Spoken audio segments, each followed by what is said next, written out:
Hi friends, welcome back to my channel. നമുക്കിന്ന് പതിവിൽ നിന്നും വ്യത്യസ്തമായി പാസ്റ്റിലത്തെ കാര്യങ്ങളൊന്ന് പറഞ്ഞു നോക്കിയാലോ. കഴിഞ്ഞ കാര്യങ്ങളെ വിട്ട് പറയുമ്പോൾ ആ പ്രവൃത്തിയുടെ പേരുകൾ നാം സാധാരണ പാസ്റ്റ് ഫോമിലാണ് പറയുന്നത് അല്ലേ. എന്നാൽ അതിന് പാസ്റ്റ് ഫോം എന്താണെന്ന് അറിയാത്തത് പലർക്കും ഒരു ബുദ്ധിമുട്ട് തന്നെയാണ്. എന്നാൽ ഇത് വളരെ ലളിതമായിട്ടുള്ള ഒരു പരിഹാരവുമായിട്ടാണ് ഞാൻ ഇന്ന് വന്നിരിക്കുന്നത്. അപ്പോൾ പാസ്റ്റ് ഫോം സിമ്പിൾ സെൻറ്റൻസുകളാണ് ഇന്ന് പറയുന്നത്. ഇവയെല്ലാം നമുക്ക് ഈ ഒരു രീതിയിലൂടെ കൂടിയും ഒന്ന് പറഞ്ഞു നോക്കാം. ഓക്കെ, ഫസ്റ്റ് എക്സാമ്പിൾ സെൻറ്റൻസ്, അവൾ പോയി. ഇത് നമുക്ക് മുന്നത്തെ ലെസണിലൊക്കെ ഒരുപാട് നമ്മൾ കേട്ടിട്ടുള്ള ഒരു സെൻറ്റൻസ് ആണ്. ഇത് പറയുമ്പോൾ നമ്മൾ സാധാരണ ഷീ വെൻറ്റ് എന്നാണ് നമ്മൾ പറയേണ്ടത്. എന്നാൽ ഈ ഒരു വാക്ക് പെട്ടെന്ന് പറയുന്ന സമയത്ത് വെൻറ്റ്, പോയി എന്നതിന് വെൻറ്റാണ് പറയേണ്ടതെന്ന് പെട്ടെന്ന് സമയത്ത് മനസ്സിലേക്ക് വരണമെന്നില്ല. അപ്പോൾ പോവുക എന്നതിന് ഗോ എന്നാണ് നമുക്ക് അറിയുകയും ചെയ്യാം. അപ്പോൾ ആ ഒരു സിറ്റുവേഷനിൽ നമ്മൾ എന്താണ് ചെയ്യുക? ചെയ്തു കഴിഞ്ഞ കാര്യം, അത് ചെയ്തു എന്ന് ഇംഗ്ലീഷിൽ പറയുന്നത് ഡിഡ് എന്നാണ്. ഡിഡ്, ഡു എന്ന പ്രസൻറ്റ് ഫോമിൻ്റെ പാസ്റ്റാണ് ഡിഡ്. അപ്പോൾ നമുക്ക് അവൾ പോയി എന്നെങ്ങനെ പറയാം? ഷീ ഡിഡ് ഗോ എന്ന് പറയാം. She did go. ഒരു വെർബിൻ്റെ ബേസ് ഫോമിൽ നിന്നും അതിൻ്റെ പാസ്റ്റ് ഫോം ഉണ്ടാകുന്നത് ആ ഒരു വെർബിൻ്റെ അടിസ്ഥാന രൂപത്തിനോട് ഡിഡ് ചേരുമ്പോഴാണ്. അതായത് ഡിഡ് പ്ലസ് ഗോയാണ് യഥാർത്ഥത്തിൽ വെൻറ്റ് എന്ന ആ വെർബിൻ്റെ സെക്കൻഡ് ഫോം, പാസ്റ്റ് ഫോം. ചിലത് ബേസിനോട് തികച്ചും വ്യത്യസ്തമായ രീതിയിലും വരാം, രൂപം മാറി വരുമ്പോൾ. D, E D, I D എന്നിങ്ങനെയൊക്കെ ചേർന്ന് വരാം. അപ്പോൾ അതെന്താണെന്ന് ആലോചിച്ചിട്ട് ബുദ്ധിമുട്ടുന്നതിന് പകരം ബേസ് ഫോം നമുക്കറിയാമെങ്കിൽ അതിനോട് ഡിഡ് ചേർത്തിട്ട് നമുക്ക് അങ്ങോട്ട് പറയാം. ഓക്കെ, സിമ്പിൾ അല്ലേ? നമുക്കതൊന്ന് പറഞ്ഞു നോക്കാം. ഞാൻ പലചരക്ക് സാധനങ്ങൾ വാങ്ങി. I boat groceries. ബോട്ട് ആണ് വാങ്ങി, അതിൻ്റെ പാസ്റ്റ് ഫോമാണ്. ഇത് ബേസ് ഫോം ബൈ. അപ്പോൾ ബൈ വെച്ച് പറയാൻ I did buy groceries. I did buy groceries. Buy, വാങ്ങുക. ഓക്കെ, ഡിഡ് നമ്മൾ ചേർത്ത് പറയുമ്പോൾ ആ ഒരു പ്രവൃത്തിയെ ഒന്നും കൂടി നമ്മൾ ഫോക്കസ് ചെയ്ത് തറപ്പിച്ച് പറയുന്ന ഒരു രീതിയും കൂടിയാണ് ഇത്. ഓക്കെ, നീ അത് ചെയ്തു. You did that. You did that. ഞാൻ മെസ്സേജ് അയച്ചു. ഞാനൊരു മെസ്സേജ് അയച്ചു. I send a message. SENT, send എന്നത് പാസ്റ്റ് ഫോമാണ്. ഐ സെൻഡ് എ മെസ്സേജ്, അയച്ചു.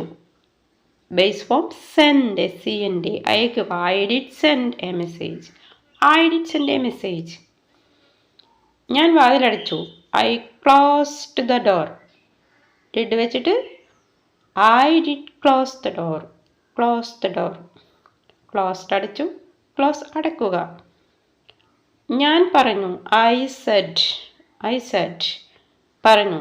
സേ, പറയുക. Base form I did say, ഞാൻ പറഞ്ഞു. അവൻ എടുത്തു. ഹി ടുക്ക്, എടുത്തു. ബേസ് ഫോം ടേക്ക്, എടുക്കുക. He did take. He did take, അവൻ എടുത്തു. ഞാൻ ഭക്ഷണം കഴിച്ചു. I ate food. എയ്റ്റ് ആണ് past form. I ate food. ഞാൻ ഭക്ഷണം കഴിച്ചു. I did eat food. ഭക്ഷണം കഴിക്കുക എന്നതിന് വേറെ രീതിയിലൊക്കെ നമ്മൾ പഠിച്ചിട്ടുണ്ട്. സിറ്റുവേഷൻ മാറി വരുന്ന സമയത്ത് സിറ്റുവേഷൻ അനുസരിച്ചിട്ട് ഐ ഹാഡ് ഫുഡ് എന്ന് പറയാം, ഐ ഡിഡ് ഹാവ് ഫുഡ് എന്ന് പറയാം, ഐ ഹാവ് ഫുഡ് എന്നും പറയാം. ഞാൻ ചായ കുടിച്ചു. I drank tea. ഡ്രാങ്ക് ആണ് പാസ്റ്റ് ഫോം. ചായ കുടിച്ചു. ഐ ഡിഡ് വെച്ച് I did drink tea. Drink, കുടിക്കുക. I did drink tea. I did drink tea. I have tea എന്നും പറയാം. കുടിച്ചു എന്ന അർത്ഥത്തിൽ പറയാൻ നമ്മൾ ഹാവും യൂസ് ചെയ്യും. I have tea. ഞാൻ ജോലി തീർത്തു. I finished the work. Finished, തീർത്തു, കംപ്ലീറ്റ് ചെയ്തു. I did finish the work. Did വെച്ച് പറയുമ്പോൾ ഫിനിഷ്. ബേസ് ഫോം ഫിനിഷ്, തീർക്കുക. I did finish the work. ഞാൻ കേട്ടു. I heard. I heard. Heard past form. I heard. Base form hear, കേൾക്കുക. I did hear. ഞാൻ കേട്ടു. I did hear. ഞാൻ റോഡിലൂടെ നടന്നു. I walked through the road. I walked through the road. Walked, നടന്നു. Walk എന്ന് വെച്ചാൽ ബേസ് ഫോം നടക്കുക. I did walk through the road. I did walk through the road. Through the road എന്ന് വെച്ച് കഴിഞ്ഞാൽ റോഡിലൂടെ എന്നർത്ഥം. ഞാൻ അവനെ കണ്ടു. I saw him. സോ, കണ്ടു, past form. Base form see, കാണുക. I did see him. I did see him. അവൾ ഭയന്നു. She feared. ഡിഡ് വെച്ച് ഷീ ഡിഡ് ഫിയർ. ഫിയർ ഭയക്കുക. She did fear. ഞാനത് സൂക്ഷിച്ചു വെച്ചു. I kept that.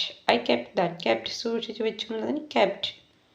അത് ഡിഡ് വെച്ച് I did keep that. I did keep that. Keep സൂക്ഷിക്കുക. അവർ ഉച്ചത്തിൽ ചിരിച്ചു. They laughed loudly. Laughed base form loaf.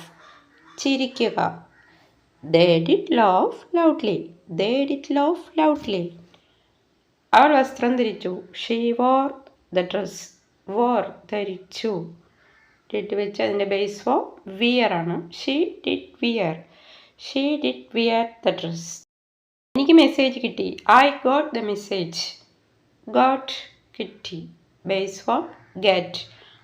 I did get the message. അവനെല്ലാം മനസ്സിലായി. He understood everything. Understood first form മനസ്സിലായി. He did understand everything. He did understand everything. ഞാൻ അവളോട് പറഞ്ഞു. I told her. ടോൾഡ് പറഞ്ഞു. ടെൽ ബേസ് ഫോം പറയുക. I did tell her. I did tell her. ഞാനൊരു കത്തെഴുതി. I wrote a letter. Wrote എഴുതി. Base form write. I did write a letter. അവൾ നേരത്തെ എഴുന്നേറ്റു. She woke up early. വോക്കപ്പ് എഴുന്നേറ്റു. Base form wake up. She did wake up early. എൻ്റെ സഹോദരൻ എന്നെ വിളിച്ചു. My brother called me. Called വിളിച്ചു. ബേസ് ഫോം കോൾ വിളിക്കുക. My brother did call me. My brother did call me. Okay friends, അപ്പോൾ എളുപ്പവഴി എന്താണെന്ന് മനസ്സിലായല്ലോ. ട്രൈ ചെയ്യുക. ദെൻ ഇതൊരു എളുപ്പവഴി മാത്രമാണ്. നമ്മൾ സീരിയസായി പഠിക്കുമ്പോൾ അതിൻ്റെ പാസ്റ്റ് ഫോമുകളെല്ലാം പഠിച്ചു വയ്ക്കേണ്ടതാണ്. അപ്പോൾ നമുക്ക് എമർജൻസി സിറ്റുവേഷനിൽ നമുക്കിതിങ്ങനെ പറയാവുന്നതാണ്. ഓക്കെ, അപ്പോൾ മറ്റൊരു കൂട്ടുമായി നമുക്ക് വീണ്ടും കാണാം. അതുവരെയും ബൈ.